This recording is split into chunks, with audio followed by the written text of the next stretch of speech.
भिटशा में load shedding के वधंदड़ आज़ार खिलाफ शहरी रोड ते निकिरी आया आहिनि। इन हवाले सां ॾिसूं था रहमदिल बंसी जी ही रिपोर्ट। जी बिल्कुल तक बुधाई लतीफ़ की नगरी में अणा लोड शेडिंग के खिलाफ ह्यूमन राइट्स और सिविल सोसाइटी तमाम सियासी समाजी धुरन के तरफा एहतजाजी मुज़ाहरो है, धरणो हणी रोड ब्लॉक है।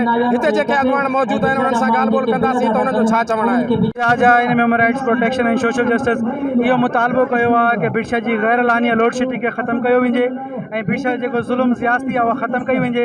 हेस्को चीफ का, वज़ीर आज़म पाकिस्तान का, वज़ीर आला का एंड चीफ ऑफ मिनिस्टर का यो मुतालबो है कि यह गैर लानी लोड शेडिंग या दादागिरी या बेवाजबी ख़त्म कराई वजे ताकि भिटशा की आवाम के इंसाफ मिले, भिटशा की आवाम की बेचैनी ख़त्म थे।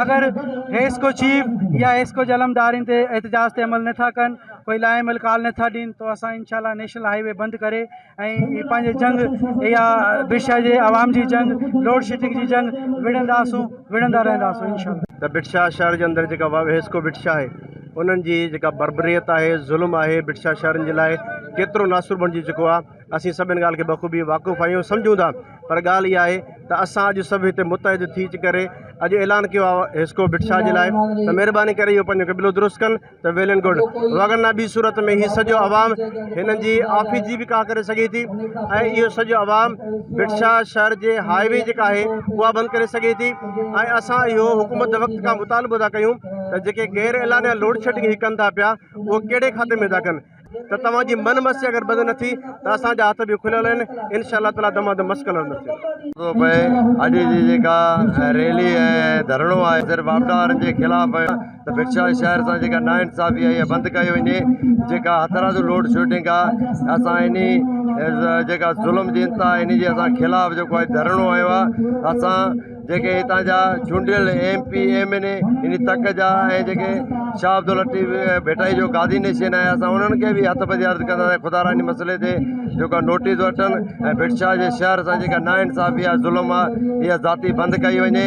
असां पुरमन जेका अॼु एहतजाज रिकॉर्ड करायो आहे इंशाअल्लाह जो इन ते अमल न थियो असां नेशनल हाईवे बंदि कंदासीं। तव्हां ॾिसो पिया त जेको ज़ुल्म आहे उहो ॾींहुं ॾींहुं वधंदो पियो वञे। 4-4 ॾींहं 5-5 ॾींहं लाइट पंहिंजी मर्ज़ सां बंदि करे छॾे। भिटशा में ॾिसो मुसाफ़िर केतिरा अचनि हिते, भिटाई नगरी आहे, भिटाई ते बि जेको दरगाह ते हुते तमामु घणा मुसाफ़िर परेशान थियनि था।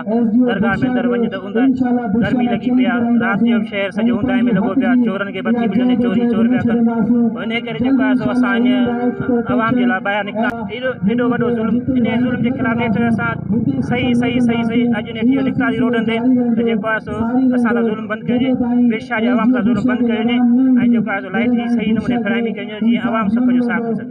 SDO भिटशा पंहिंजो क़िबलो दुरुस्त करे न तो ॿी सूरत में असां जेको एहतजाज आहे जेको हिनखे वसी कंदासीं, नेशनल हाईवे बि ब्लॉक कंदासीं या जेको असांजे जेको भिटशा जेके आवाम हिन लाइ अमल ठाहींदासीं। असां हेस्को चीफ ऐं CM साहब खां मुतालबो कंदा बराए महिरबानी भिटशा मसइले खे जल्द खां जल्द हल कयो वञे।